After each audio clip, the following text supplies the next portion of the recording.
dirt and grime became unlikely shields against the cold. Hey guys, tonight we begin with the remarkable lives and incredible resilience of medieval peasants.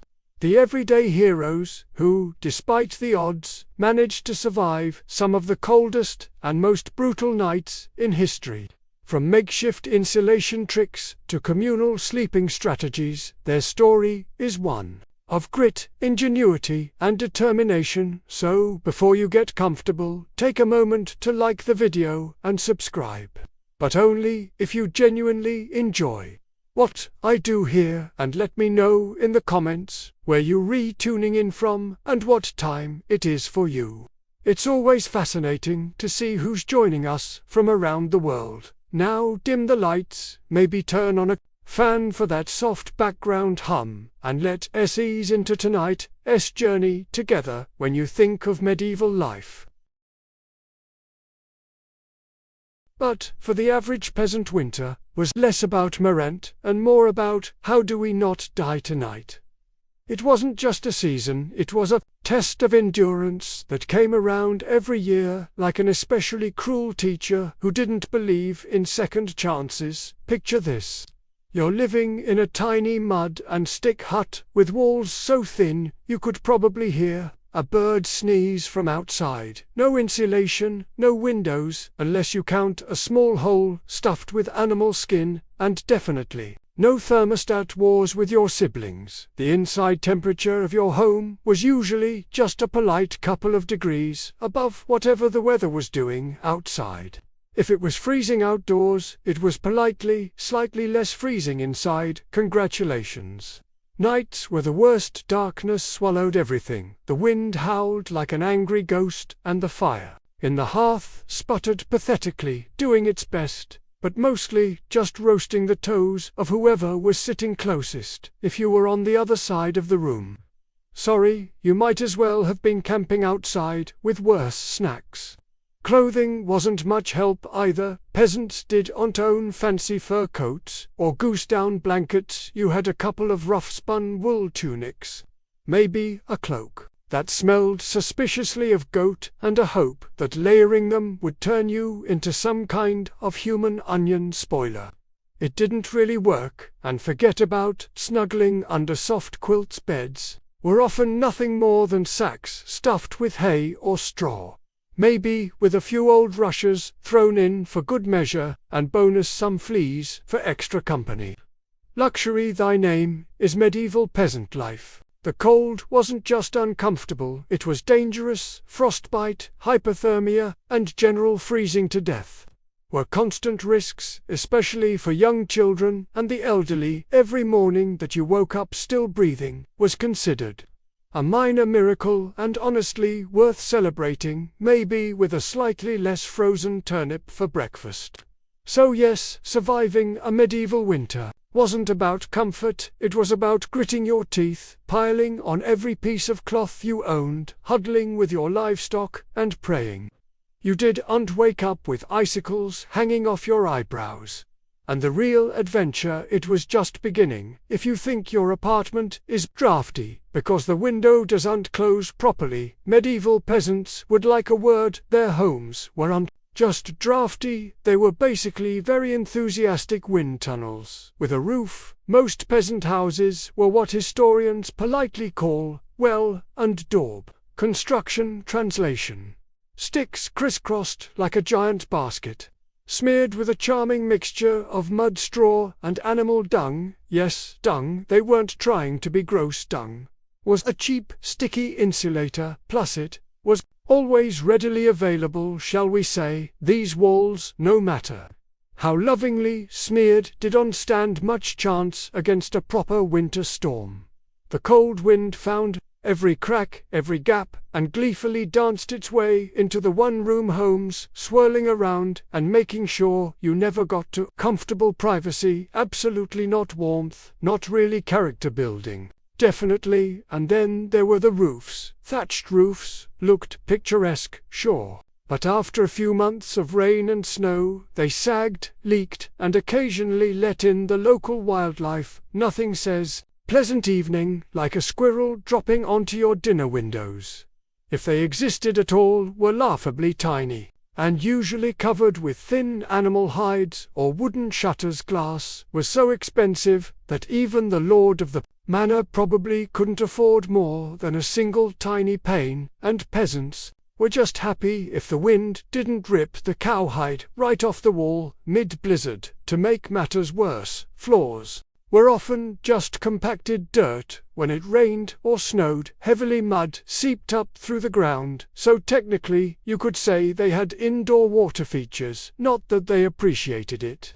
In winter, every step inside your own home could feel like trudging across a frozen marsh, cold from below, cold from above, cold from inside. It was a three-day assault on your body heat, but medieval peasants weren't the type to whine. They packed gaps with moss-jammed old rags into the worst drafts and huddled close to each other. Human insulation at its finest, creativity, stubbornness, and a bit of sheep grease rubbed into the walls were often the only thing standing between them and becoming medieval popsicles, because if your house was falling apart and your best protection against the elements involved mud and goat hair, well, at least you could laugh about it, sort of, if your teeth weren't chattering too hard, as if the freezing air wasn't enough. Medieval peasants also had to battle a silent enemy rising from below the frozen ground itself. Floors weren't really floors back then, they were just slightly flatter patches of earth inside your home. Maybe, if you were lucky, someone had thrown down some straw or old rushes to give you the illusion of comfort. But make no mistake, you were sleeping one insulted back away from the cold hard dirt, and oh, that cold was relentless. It seeped up from the earth like an evil little ghost, worming its way through the straw into your bones and straight into your very soul. If you dropped anything onto the floor during a winter night, congratulations. It was now part of the permafrost. Medieval peasants tried to fight this grim battle in a few ways.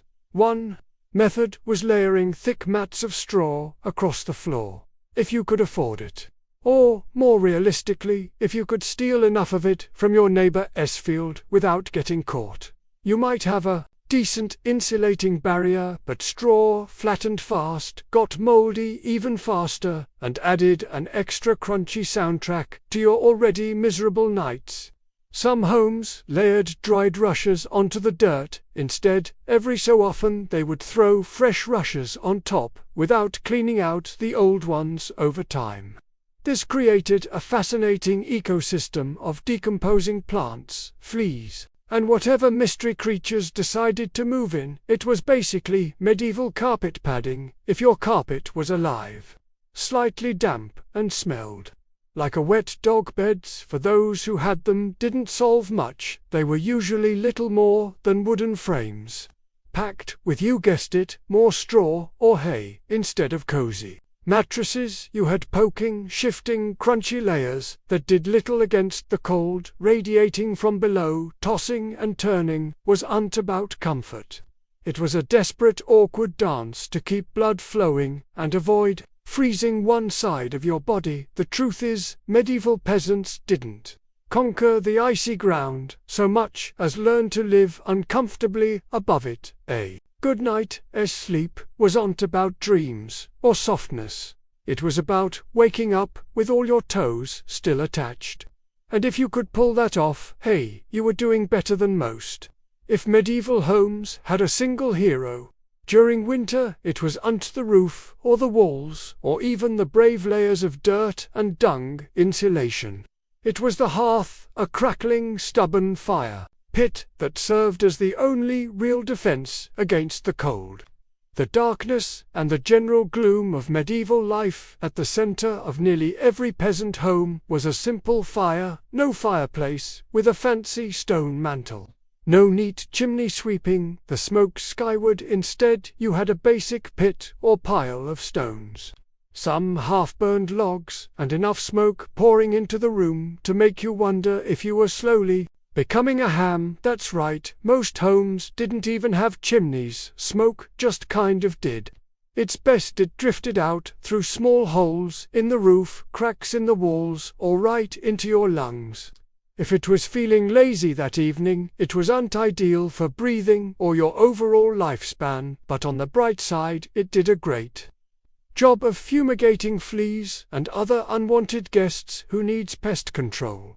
When you remarinating in smoke, 247, the hearth was on just about warmth. Either it was the kitchen, the light source, and sometimes even the medieval version of a television. People sat around the fire telling stories, gossiping, or just staring into the flames, because frankly, there wasn't much else to do after sunset. Keeping the fire alive wasn't just a nice idea, it was mandatory. Letting the fire die out at night was like putting up a sign for the cold to come in and finish you off. Plus, reigniting a fire in winter wasn't as easy as striking a match. You had to work with flint, steel, kindling, and more prayers than you'd ever offered before. Everyone in the family had a duty, stoking the flames, watching the embers. Constant battle between human persistence and the smothering cold that wanted nothing more than to snuff you out the hearth. Didn't guarantee survival, but without it, survival was downright impossible. It was a smoky, sputtering, often disappointing little fire, but in a medieval winter it was the beating heart of hope. If there was one thing medieval peasants feared more than running out of ale, it was letting the fire go out overnight without that warm, flickering lifeline. The cold would creep in faster than a tax collector after harvest, and in the dead of winter, restarting a fire from scratch was just inconvenient it could be. Deadly matches didn't exist yet. Lighters' dream on rekindling a fire meant striking flint and steel together, praying for a single precious spark, and then coddling that spark with tender love and whatever dry kindling you hadn't already burned days ago. Imagine trying to do all this in the freezing dark, half asleep, with frozen fingers. Now add a hungry wolf howling in the distance for extra motivation.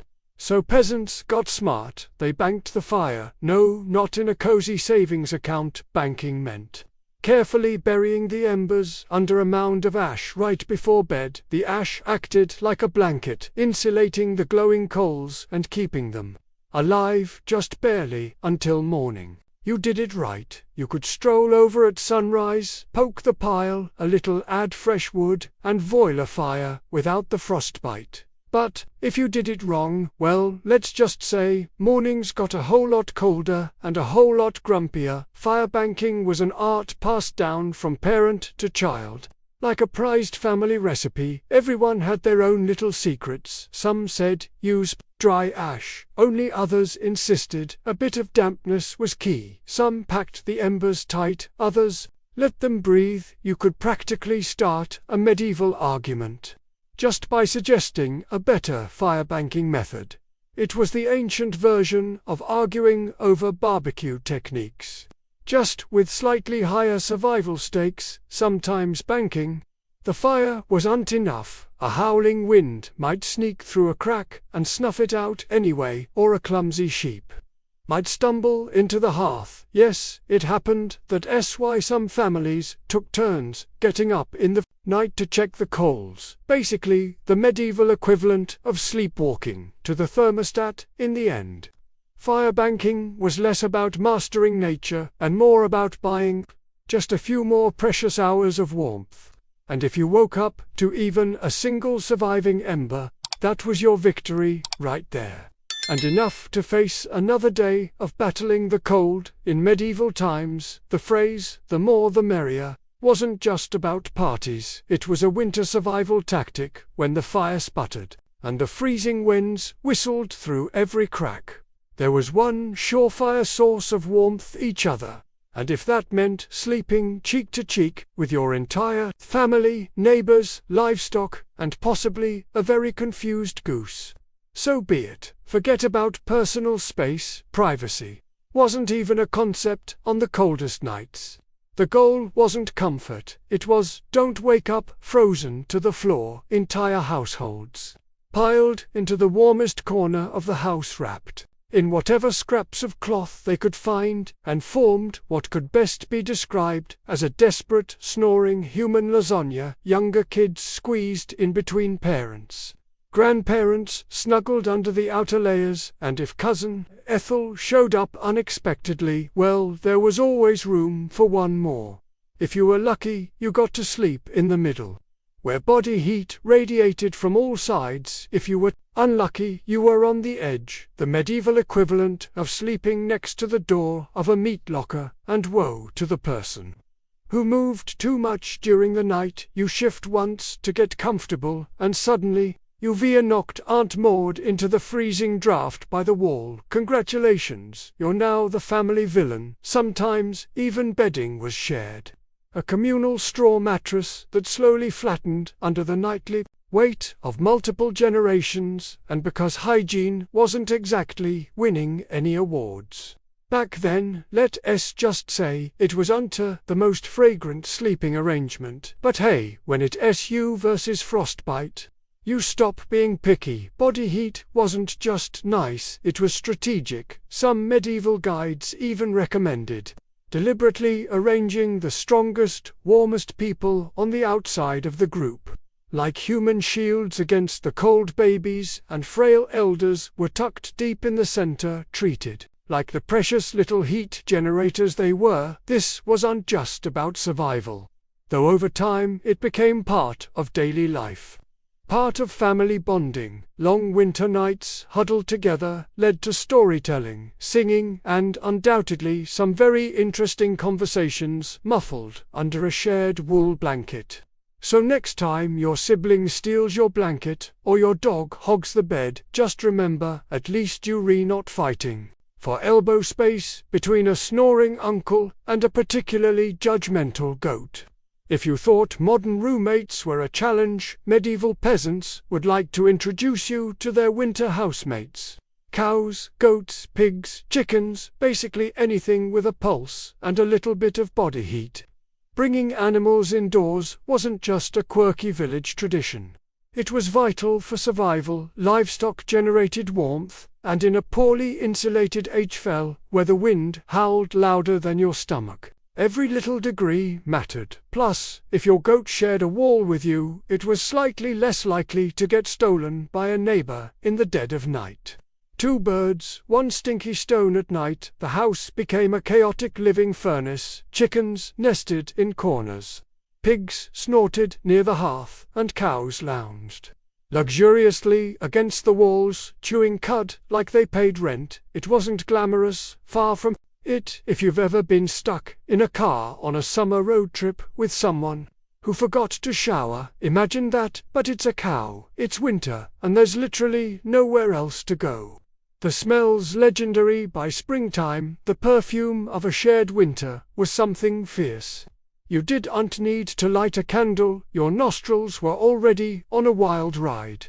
But medieval peasants developed a selective nose. They didn't complain much because they knew one uncomfortable truth: the more animals inside, the fewer frozen toes in the morning. Certain animals even had prime spots. Cows, being the biggest and warmest, usually took center stage near the family. Goats were allowed closer in for their warmth, and because goats, being goats, would find a way inside anyway, chickens roosted in rafters or old baskets, and pigs, well, pigs didn't care. They plopped down wherever they pleased, probably right in the middle of the floor. Of course, sharing your bedroom with livestock wasn't without hazards. Imagine drifting off peacefully, only to be rudely awakened by a chicken deciding your hair makes a good perch, or stepping barefoot into something suspicious first thing in the morning. Yes, medieval mornings could be full of surprises.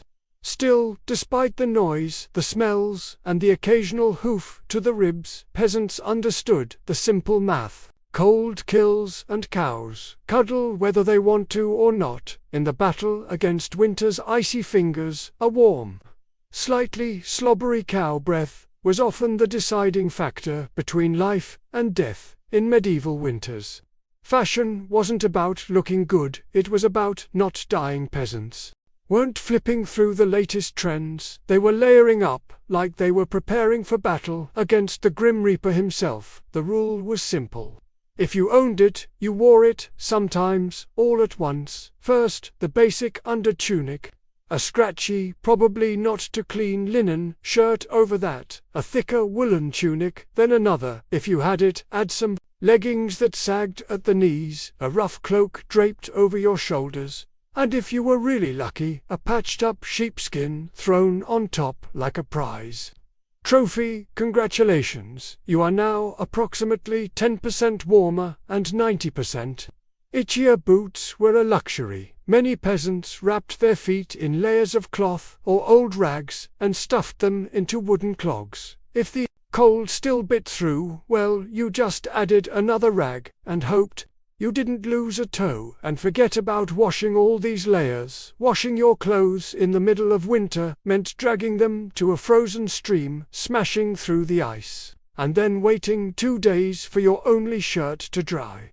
If it didn't just freeze into a tragic shirt cycle, most peasants wisely decided that smelling like a mix of smoke, sweat, and sheep was a small price to pay for not freezing solid. Interestingly, the dirt and grease build-up had a bonus feature. Insulation, that grimy layer locked in body heat.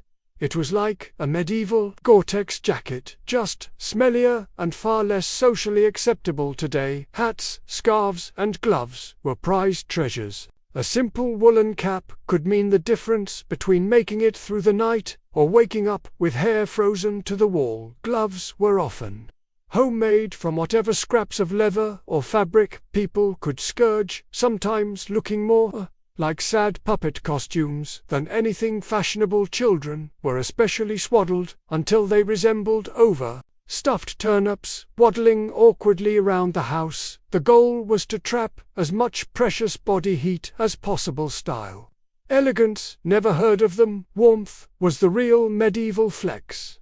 So the next time you complain about layering up for a chilly day, just remember medieval peasants walked around wearing half their wardrobe at once, looking like lumpy laundry bags, and counting themselves lucky for it. In the medieval peasant playbook, dirt wasn't just something you scrubbed off, it was practically a survival tool. As it turns out, getting grimy was a sign you'd given up on life. It was tactical, strategic, dare we say, genius. See, winter posed a very specific problem. Heat loss. Clean clothes, especially freshly laundered linen, were surprisingly terrible at keeping you warm. They were breathable, sure, but when the air temperature hovered somewhere between hypothermia and instant regret, breathable wasn't exactly a selling point. That's where dirt came in, as peasants trudged through day after day without washing their clothing. Layers of grime, natural body oils, and good old-fashioned mud began to build up on their tunics, cloaks, and leggings over time. This natural armor clogged the tiny gaps in the fabric, making clothes more wind-resistant. It was like medieval weatherproofing, just smellier. Sure, you smelled like a goat who lost a bet, but guess what? You were warm. In fact, some medieval folks believed that washing yourself too often in winter could actually make you sick. Better to keep that protective, holy filth barrier intact. Bathing was rare, laundry even rarer, and soap, when it existed, was reserved for serious occasions, like when the bishop showed up, or maybe right before you died. Adding to the strategy, peasants layered their clothes without changing the ones underneath. You just threw your new layer on top of last month's. Eventually, you became a walking museum of the past 6 weeks, every stain telling the heroic story of that one time I slipped in the mud but didn't die. To outside observers, medieval peasants might have looked and smelled like they had completely given up on hygiene. But the peasants knew better. That grimy, crusty tunic was a thermal shield against death by frostbite. It wasn't glamorous, but neither was freezing to death, because you wanted to smell like flowers. Besides, in a world where literally everyone stank to high heaven, you weren't offending anyone. Nose Instead of sucking in huge gulps of air, like they'd just run a marathon, they kept their breathing shallow, slow, and most importantly through the nose. The idea was to gently warm the incoming air a bit before it hit their lungs. It wasn't perfect, but it was better than coughing yourself into the grave by February. If you accidentally took a big mouthful of cold air, congratulations, you just bought yourself a ticket to a week of hacking up bits of what felt like your soul, with no doctors in sight and grandma treating you with hot onion tea and firm prayers. Some people even tucked parts of their cloaks, shawls, or rags up over their faces while they slept, creating a makeshift breath-warmer barrier. Of course, this also meant you ended up with a damp, slightly soggy fabric patch clinging to your mouth by morning, but hey, it beat freezing from the inside out. Children were taught these tricks early on. Parents would scold little ones for panting like dogs indoors during the cold months, and honestly, between strict breathing lessons, itchy wool layers, and sleeping next to an aggressively gassy goat, medieval childhood winters were character building on a whole different level. At night, tucked into straw bedding under piles of cloaks, and next to a gently steaming cow, breathing became an art form. Slow, steady nose only, and as minimal as humanly possible, like some grim medieval version of a yoga retreat, only with more frostbite and fewer inspirational quotes in the grand survival playbook. It wasn't the flashiest strategy, but it worked. One shallow breath at a time, peasants endured another night in the long, relentless war against winter. In the endless battle against medieval winter, peasants discovered an unlikely secret weapon: a full stomach. Turns out, one of the best ways to fight off the cold was on another scratchy wool cloak. It was stuffing yourself with something hearty and heavy right before bed. Calories meant warmth. The more your body had to digest, the more it heated itself up, doing the work. It's basic medieval thermodynamics: eat a heavy meal, generate internal heat, and maybe, just maybe, survive until morning without turning into a peasant-shaped popsicle. So what did medieval peasants pile onto their plates before a long freezing night? Think thick stews, heavy with root vegetables like turnips, onions, and parsnips. Grains were lifesavers: to oat porridge, barley, grl, or dense, chewy rye bread. If you were especially lucky, say after a festival day or a generous slaughter, you might even get a hunk of salted pork or a slice of dried sausage thrown into the pot. This was uncomfort food in the Instagram sense. No delicate presentation, no artisanal garnishes. It was one enormous, vaguely brown meal, designed to sit in your gut like a friendly brick, slowly burning through the night and keeping you just a little bit warmer. It wasn't just about eating a lot, it was about eating smart foods that took longer to digest, provided a slow, steady trickle of warmth. Fatty foods were particularly praised, not just for the energy they provided, but because fat burns slower than lean meat.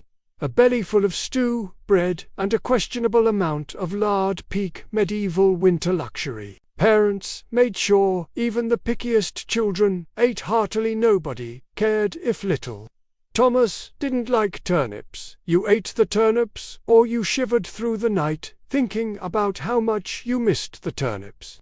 Harsh but effective parenting, medieval style, of course. Heavy nighttime eating came with its own hazards.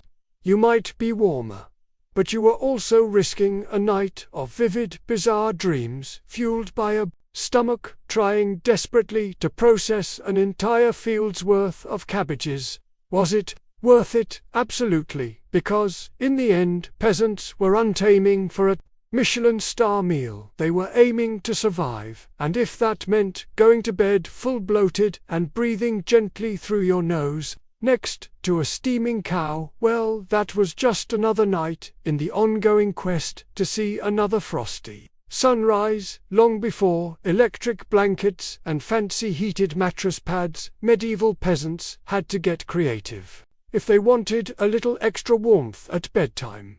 And that's how the humble haybox and the ever-glamorous heated stone became winter's unsung heroes. Let's start with the haybox. It sounds rustic, and it absolutely was, but the idea was pure genius. Peasants would take a sturdy wooden box, line it thickly with hay, and use it to store food that had been cooked earlier, keeping it warm for hours. Leftover stew, hot porridge, toss it into the haybox, cover it up, and it stayed hot enough for a late-night snack without needing to risk reigniting the fire. Medieval slow cookers, basically, but peasants didn't just stop at food. They realized if hay could trap the heat from a stew pot, it could also trap the heat from something even better. Rocks. Enter the era of the heated stone. Before heading to bed, someone, probably whichever unlucky child lost the family argument, would grab a flat stone and chuck it into the heart of the hearth fire after roasting it until it was nearly too hot to touch a fine line between helpful and thirdery burn. They'd fish it out using a stick or some old tongs. The stone, still radiating blissful warmth, would be carefully wrapped in rags, tucked into an old piece of cloth, or jammed into a clay pot. Then, slipped under the hay in the mattress, or down at the foot of the bed, a medieval heating pad, ready to do battle against the frozen earth. Of course, there were risks if you did unwrap the stone properly. Congratulations. You now had a small, localized house fire. And if you dropped it on your foot, well, let's just say winter injuries weren't always caused by slipping on ice. But when everything went right, that stone provided precious, comforting warmth that could last for hours. It wasn't luxurious, but when you lived in a half-frozen hut, luxury was defined as not waking up with icicles dangling from your nose. In the grand arsenal of medieval winter survival, a hot rock tucked into some hay might not sound glamorous, but for peasants clinging to whatever heat they could find, it was a tiny miracle. In a medieval peasant's home, the hearth wasn't just where you cooked dinner. It was practically a family member, a temperamental, smoky, sometimes uncooperative family member, sure, but still absolutely essential to survival. Especially when it came time to sleep, the closer you were to the fire, the better your odds of waking up unfrozen. That meant sleeping arrangements were less about personal preference and more about strategic positioning. Infants, the elderly, and anyone sick or frail got first dibs on prime real estate. Parents, older kids, and sturdier adults fanned out from their like-human insulation layers. Being assigned a spot close to the fire wasn't just kindness, it was basic survival math. Babies were fragile heat generators, and elders were precious repositories of family knowledge, and let's be honest, the best gossip, protecting them with prime warmth, was non-negotiable. But it was until cozy toasting by the flames too close, and you risked waking up with your hair singed or your cloak smoldering suspiciously too far, and you were basically camping in an icebox. It was a delicate dance. Stay near enough to bask in the fire's glow, but not so near that you had to explain to your neighbor why you now looked like a half-cooked roast. The fire also didn't spread warmth evenly. It mostly roasted the people directly in front of it, while everyone else fought over the narrow cone of heat, like cold lizards jostling for a sunbeam. If you were lucky enough to fall asleep facing the fire, you might have one blissfully warm side, and one side frozen so solid you could probably knock on it. Pets and livestock, of course, muscled in, to a dog might wedge itself between you and the firetail, wagging dangerously close to open flame. Chickens, sometimes perched perilously on hearthstones, clucking softly into the night like tiny feathery guardians of warmth. Every crackle of the logs, every shift of glowing embers, was a tiny promise. You're still alive, you're still warm for now. And so peasants drifted into uneasy sleep, lulled by the fire's pops and hisses, each breath forming small clouds in the frigid air beyond the fire's fragile circle. It wasn't perfect, it wasn't comfortable, but it was life. Clinging to warmth by a thread of glowing coals, in the medieval world, no one survived winter alone, unless they wanted to become a very stylish, frozen statue. By January, survival wasn't just a family affair, it was a village project, a messy, muddy, loud collaboration, where everyone's warmth and life depended on everyone else. The peasants knew that, in the dead of winter, a strong fire and a pile of hay could only do so much. If your neighbor's house went dark, you noticed if the smoke from old Tom's hearth suddenly stopped curling into the sky. Someone went to check, and not just because Tom owed you a chicken, though that might be part of it, but because community meant survival. Villages had unofficial winter watchers, often the young or the elderly, who could work the fields, but could keep an eye on who was coughing too hard, who had come to barter at the market in a few days, or whose home looked a little too still in the morning frost. These people were the medieval version of neighborhood patrol, minus the reflective vests, plus a lot more sheep if a family's fire went out. It was a near emergency. A good neighbor would rush over with a glowing coal bundled in rags, or better yet, invite them into their own smoky, overcrowded hut for the night. Yes, it meant squeezing an extra 4 bodies into an already cramped space. But it was better than finding frozen friends come spring thaw. Communal food stores played a role too during especially brutal winters. Villagers sometimes pulled their last salted meat, grain, and dried vegetables. It was grim charity. No one had much, but a few communal meals could be the difference between staggering into spring or not. Even children understood the stakes. They helped deliver wood, shared embers, and ran urgent messages when someone needed help. No one was too small or too tired when winter came knocking. Sure, medieval villages weren't all sunshine and hugs.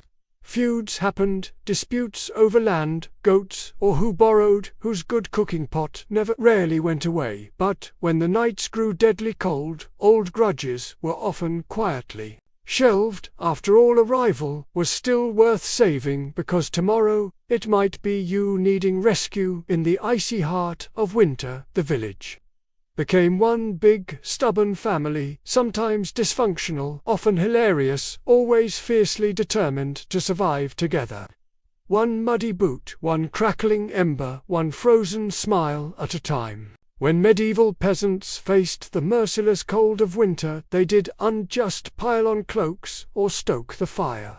They prayed a lot, because when the wind howled like wolves outside your paper-thin walls and the fire shrank into sullen embers, you wanted every possible advantage, including a little divine intervention. Faith wasn't just a Sunday affair back then. It was woven into every frozen breath. Before crawling under layers of straw and scratchy wool, families would kneel together, offering up hurried prayers to keep the fire burning, the roof intact, and their toes attached by mourning saints. Became more than distant holy figures. They were winter's frontline defense, for instance, was called upon to protect against throat ailments. Not a minor concern when one mouthful of icy air could land you coughing up your soul. St. Nicholas wasn't just the jolly gift-giver of later legend. He was also asked to protect households from sudden ruin. During the lean, deadly months, superstitions wrapped themselves snugly around daily survival. Some families sprinkled a little holy water near the hearth before sleeping, hoping it would protect against evil spirits, or, at the very least, mischievous drafts. Others marked doorways with blessed chalk after certain feast days, pleading for warmth and luck to find their way. Inside candles played a role too. Special